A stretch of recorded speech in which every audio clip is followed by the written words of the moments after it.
সুস্বাদু পানীয় জলের ব্যবস্থা করেছেন। আন্তর্জাতিক কৃষ্ণ ভাবনামৃত সংঘ ইসকনের পক্ষ থেকে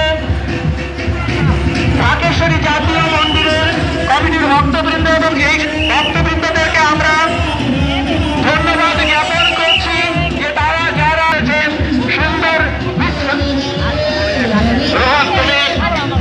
রোহান তুমি স্টেজে চলে আসো।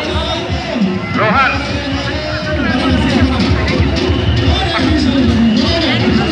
প্রভাতকে আপনার পাশে রাখবেন। আপনাদের অনুরোধ করছি ভক্তবৃন্দ আপনারা ভিতরে দিকে যান। আমরা ধন্যবাদ জ্ঞাপন করছি ঢাকেশ্বরী জাতীয় মন্দির কমিটির ভক্তবৃন্দকে যারা আগত ভক্তবৃন্দের জন্য পানীয়